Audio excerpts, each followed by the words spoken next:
Still broadcasting from the Civic Cypher Studios, this is the QR Code, where we share perspective, seek understanding, and shape outcomes. The man you are about to hear from is a man where, if everybody did what they promised, he would be a super billionaire. He is the Q in the QR Code. He goes by the name of Q Ward. I don't know about a billion. I believe it. I believe it. We'd be better off. I don't know about a billion though. Super billionaire. The voice that you just heard I stand by it. super exaggerates as often as he possibly can. He is the R in the QR Code. He goes by the name Ramses Ja. Indeed, and we need you to stick around. We're still going to talk about this comedian who had his shows canceled for mocking Renee Nicole Good for our entertainment segment. Prior to that, we're going to have some dialogue. Would you rather make more doing a job you hate or make less doing a job you love? But right now, it is time for Q Ward's clapback. Muzzle velocity. Q, take it away. There's a reason you feel so overwhelmed right now. A reason that you feel like you can barely keep up with what you're supposed to be outraged about. From Epstein to ICE killings, to government corruption, to government cover-ups of said corruption, to potential war, democracy under strain. It's not that people don't care. It's just the speed of the damage is outpacing our ability to process it. That, my friends, is muzzle velocity. Muzzle velocity describes the speed with which a bullet leaves the barrel of a gun. And politically, that's what this moment feels like. Before we can react to one crisis, another one hits. Before accountability even forms, they pivot to a different story. Before you're even able to feel grief, a new moment of outrage arrives. Intentional chaos, pressure. And this is the thing that's very, very important to understand. That overwhelming feeling is not by accident. It's the new governing environment. When events happen this fast, it fragments outrage. It scatters attention. It distracts us from accountability. People start asking the wrong questions. Which of these things am I supposed to be mad about? Or should I be mad about? When the better question is to stop and ask, why is everything breaking all at once? You might notice some patterns. When Epstein resurfaces, it should demand sustained focus. When federal agents kill citizens in the street, the country should halt to a stop. When children are deported, that type of evil should trigger alarms across all of our institutions. And when war is floated casually, there should be some debates happening, not just in Washington, but all over the country. Instead, everything collides. Nothing gets the time or attention that it deserves. It's not because the stakes are low. It's because the velocity is too high. And here's what that velocity does to us psychologically. People don't become disengaged because they're apathetic. They disengage because their nervous system is overloaded. They scroll, they argue sideways through the comments, and retreat into irony. You end up choosing a side or picking a team instead of all realizing that our raised principles are being violated. I see people supporting political candidates that they would not let teach their children once upon a time, the type of people that they would never associate with in real life. This is how moral clarity gets replaced by exhaustion. This is all also why you're seeing such an extreme reaction on both ends. Some people are shutting down completely. Others are selecting one issue and then denying all the rest. In this climate, both of those responses are understandable, but they are both symptoms of the same problem, the same illness. Too much harm, too fast, with no pause for repair. Authoritarian systems love this environment, they thrive in it. Not because they've done a successful job of convincing anyone of anything, but because people are too tired to organize coherently. When everything is urgent, nothing gets resolved. When everything is on fire, an arsonist never has to answer for a single thing. This is why culture has to step in. Artists, rappers, celebrities, hip hop, public figures, journalists. Not because we have better politics, but because collectively culture can slow things down. A song, a speech, a big moment on a big stage. Those things force attention to linger, to slow down. That interrupts muzzle velocity. And this is why the backlash is so aggressive, because naming this pattern and calling it out threatens their whole strategy. Once people stop reacting and start connecting, velocity loses its power. So if you're feeling overwhelmed right now, hear this. You're not failing to keep up. You're living inside of a system that's moving faster than the truth is allowed to settle. And the goal is not to outrun it. The goal is to slow down enough to see it clearly. Muzzle velocity is not just how fast the harm happens. It's how fast it happens so you don't have time to hold anybody accountable for it. The moment people start slowing the story down, that's when those in power will start to feel at least a little bit nervous. Masterful. I'm going to commit that to some work and make it to where people can listen to it over and over again when they're feeling overwhelmed. You have a gift when it comes to that. All right, it's time to move on. Dialogue. Q, you expressed interest in this question. Would you rather make more doing a job you hate or make less doing a job you love? You first. So the key word here, as the late great philosopher John Witherspoon once said, the word for the day, son, is job. J-O-B. And when you start the conversation there, I'm trading my time for money. Okay. To make someone else more money than myself. And I have to determine, how much is my time worth? And most jobs, it ain't much in the way of passion or love or dedication. The mortgage is just due on the first. Yeah. So which of these jobs is going to give me the most money for my time? I'm going to probably do that one, because I don't enjoy either. I would rather be in the studio with Rams, not doing a job. I would rather be working on a book.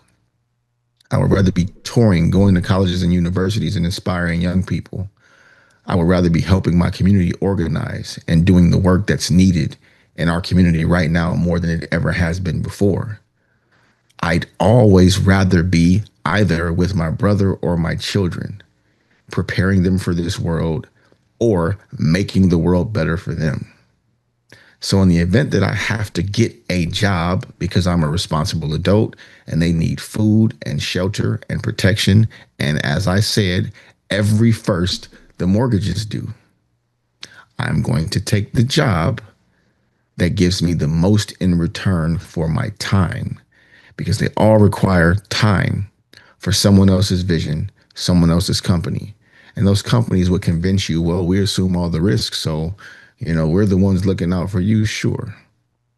Right. But if your bonus last year was $500,000 and I've never made that in all my years working together, I think we can agree who's taking advantage of who here. So if the word for today is job, then give me the job that's going to give me the most money and this time for money exchange. Because I think what we all realize is that we're all trading our time for less than it's worth. So what we all do is end up accepting a deal that's closest to where we want to be, even if it's significantly less than what our time is worth. Right. And that's how this capitalist system exists. They can suppress what they pay you as long as there's people who have nothing, because those people who have nothing will do something for less than you will. And the more people they empower, the more people who they give some form of financial independence to, the less people they can exploit. That's why the minimum wage average has been stagnant as corporations' profits have skyrocketed. You still waiting for that trickle down? Let me know how that works out for you. In the meantime, pay me my money. All of it. All of it. I don't know who bank it is, but I know who money in it. There, that way. Okay, all right. I think I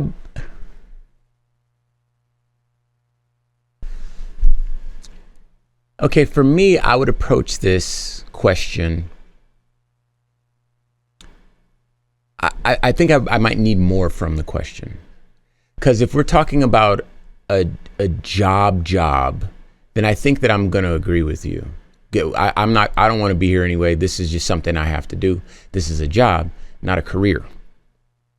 So I'm doing a job singularly. I'm not going to like it. I would rather be, as you mentioned, I'd rather be hanging out with Q. I'd rather be with my son. I'd rather be with my family, my friends, that sort of thing. So if I'm going to be here, I'm already not happy. So if I can be not happy and make more money while I'm not happy, then that seems like the most prudent move to maximize on this misery that I'm subjecting myself to. But and this, Q, and maybe some of our listeners know, but I kind of had such a weird sort of fairy tale life, man. I've had jobs that I didn't like. I when I was I might have been 17 or something, I sold vacuum cleaners door to door. There were Kirby vacuum cleaners. By the way, Kirby vacuum cleaners, they work really well. But I had to sell them door to door, and I got $50. I was so excited. I only did it for I think 2 days, but I got my $50. I worked at a school and I answered the phones for a school, like a call center. I worked at a few call centers actually. When I was going to college, I worked in call centers, and that's how I paid for life and stuff while I was in school. I used to sell cars at a dealership called Brown & Brown Nissan. I might have been 17, 18, I might have been 18 when I was working there. So I would sell Xteras and Pathfinders and Sentras and stuff to people. And these were all jobs. But, my life, I'm 43, I can look back on my life, and you know what my job has been my whole life? Walking into nightclubs and being the man, being on the radio, talking to the whole city, and so doing a job that I love, that makes me feel like I'm important, that I'm valuable. It makes my family and my friends proud of me. Doing a job where I have some control over my own circumstances. I can help people that don't have a powerful voice by lending my voice and my platform to them. You find a lot of purpose and a lot of meaning there. And, I think that I think of the job of like talking on the radio or, being a DJ or that sort of stuff. I think of that more as like a career, right? And, for a career, it's like a bunch of different little jobs that all add up. And to have a career that feels fulfilling, have a career that feels like maybe you're walking in your purpose. I don't know if this is my purpose. Every day I'm just guessing my best. I'm doing my best for every one of you listening to me. I'm doing my best for Q. That's my brother. I told him I would never let him fail, and so far I've never let him fail, and I intend to keep that promise for the rest of my life. But I mean, who's to say if this is my purpose? But it feels purposeful. I'll say that much. So if it's a matter of making less to do something that provides you with a sense of purpose, maybe I don't get to take 4 vacations a year. Maybe I only take 3 or 2. Maybe I don't have a bunch of Rolexes or whatever, stuff like that. But that's all stuff. When they bury you at the end of your life, they get to say, this man was good to me. This man did his job. This man did right by me. This man he walked a good path. And I think that for me, that's very important. So making less to have a meaningful life outside of just dollars feels more fulfilling. It feels more consistent with my nature. I don't think I was put here for the purpose of dollars and cents exclusively. There's some people that would argue, hey man, it's all about the money, good luck, and Godspeed. I feel like that's a hollow existence, vapid, devoid of purpose. And you can get old and have a ton of money and die alone. I know a lot of people and have known a lot of people for much of my life that have a ton of money and they are miserable and nobody loves them and they pay people to hang out with them. And they don't think of it that way, but that's the reality of circumstances, right? So money is a tool. It's a very important deity in society, absolutely. But if I have to give up that meaning and that purpose in pursuit of money, I don't think that I would, unless it was sort of a one-time thing or a limited sort of job type of thing, which is what I think you were describing, Q. So I guess the answer is just kind of like it depends. Because I like hitting licks, man. I'm trying to get some bread all the time. Why not? Let's get to it. I got a family to take care of, and I'm always trying to get to that next level. I got a show to invest in. I got, we don't really ask for people to donate to us. And so we fund most of this, all of this stuff by ourselves, just me and you. So that would make things a lot easier. But that purpose does kind of fill in a lot of gaps. And so making less, doing what I think you love, there's something to that as well. So, all right, it's time for us to move on to entertainment. Okay. Comedian has his shows canceled for mocking Renee Nicole Good. All right. This is an icky story. Fair warning. This comes from People Magazine. All right. A comedy club in Minnesota canceled 6 sold-out shows featuring comedian. I'm going to say his name so that you can avoid him. I'm not bigging this person up at all. Just not so you can avoid him. So you can do what you will with this information. But his name is Ben Bankas. I think that's how I pronounce that. Okay. Over jokes he made about the late Renee Good.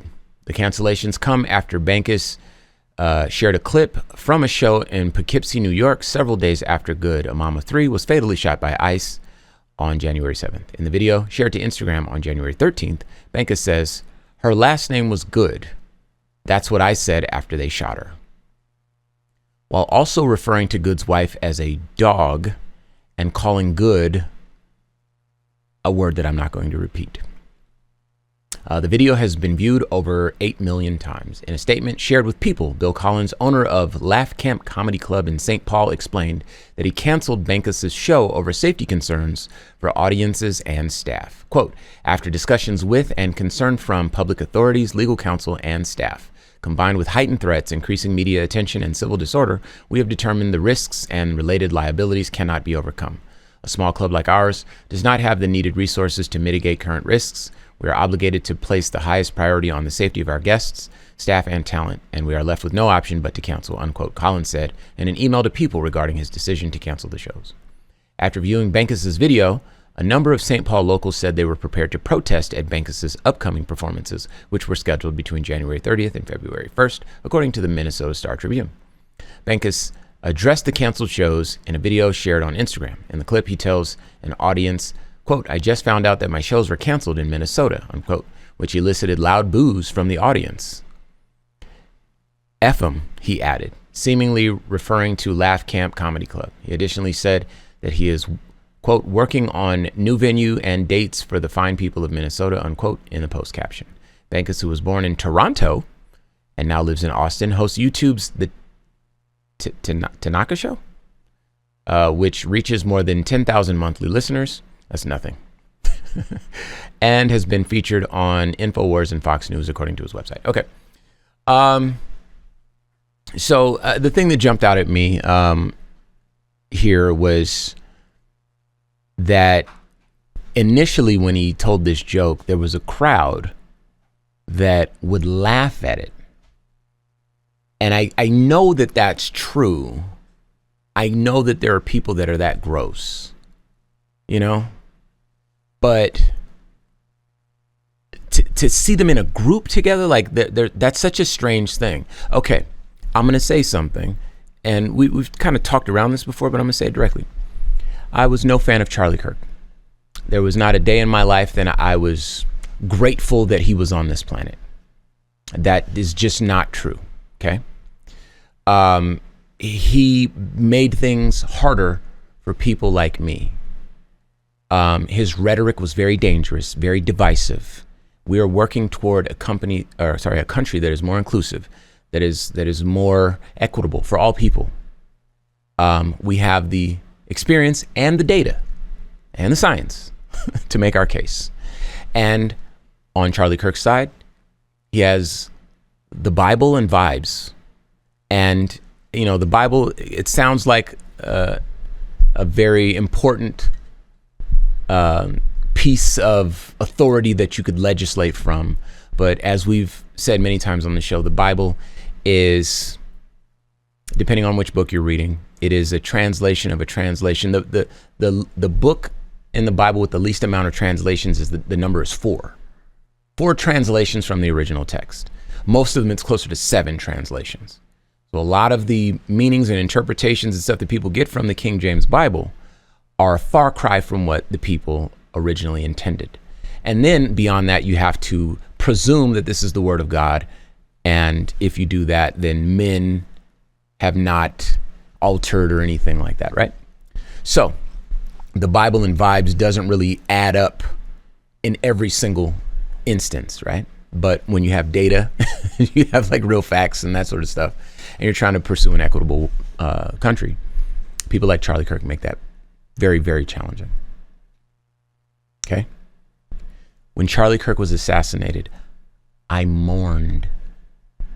I did not laugh. I was devastated. I was heartbroken because I saw a human being in their last moment, in their hardest moment, in their worst moment. I saw a life get snuffed out. It was heartbreaking. You can ask Q. In fact, Q, I want you to back me up on this. I was wrecked. You were wrecked too, but I have friends that are conservative friends. We don't agree on anything. They make my life very challenging too.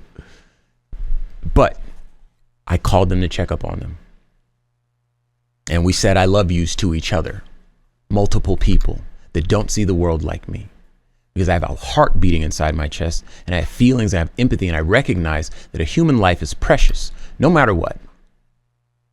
Q will tell you this story too, because we had to do this together. When Osama bin Laden died, I recognize that he probably got what's coming to him. I recognize that the world was a safer place after that happened.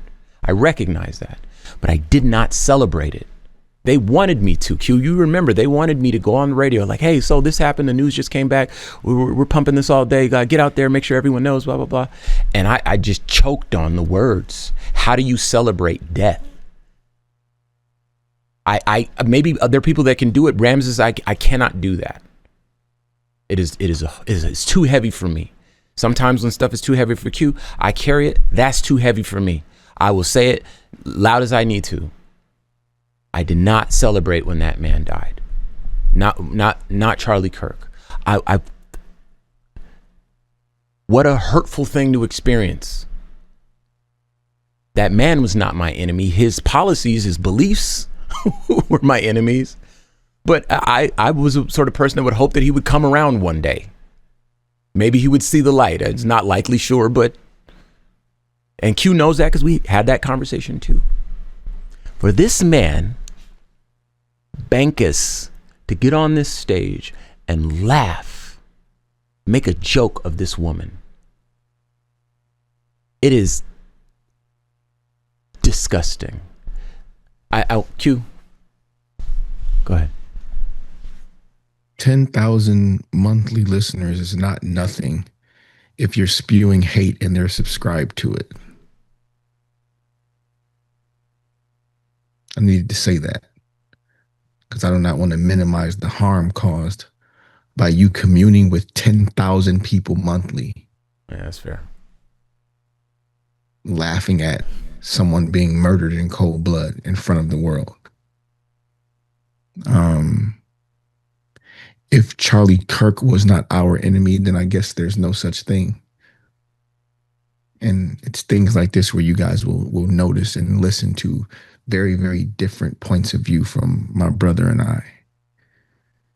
If the man who insulted and denigrated our women, our mothers, our daughters, and our sisters is not our enemy, then who is? Yeah, I know what you're saying. And that does not mean you have to celebrate his demise. Yeah, that's what I was trying to say. But I refuse to. If he's not my enemy, who's my enemy?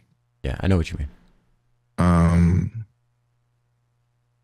There's a way to be empathetic without having to be people's doormats. I did not call to check on anybody when that man passed. I did not call people that have shown me over about a 10-year period now that my livelihood, that the safety and the well-being of me and my children don't mean anything to them. I did not reach out to a single person that thinks that way to tell them I love them. That does not mean I don't have love for people, but why would I extend myself in that way for people who continue to repeatedly? Because at this point, if you made it from then to now and you still support that, you've made it very clear you don't love me. Just because you can form your lips to say the words doesn't mean anything. Your actions and what and who you support shows how you really feel about me when I've made it plain what this regime has done to the safety and the well-being of the whole world. But I make it very personal, me and mine. So it's been an interesting trip. Sad to see that the provocateurs still seek laughter and applaud for just the grossest forms of jokes imaginable. Well, yeah, this is the world we live in. So you can do with that information what you will. We won't tell you who to listen to and support. With that in mind, that's going to do it for us here at the QR Code. Today's show is produced by Chris Thompson. If you have some thoughts you'd like to share, please use the red microphone talkback feature on the iHeartRadio app. And while you're there, be sure to hit subscribe and download all of our episodes. Also, be sure to check us out on all social media at Civic Cypher. That is CIVIC-CIPHER. I'm your host, Ramses Ja, on all social media. I am Q Ward. Find me at Civic Cypher, CIVIC-CIPHER on all social media as well. And be sure to join us next time as we share our news with our voice from our perspective right here on the QR Code. And until then, peace.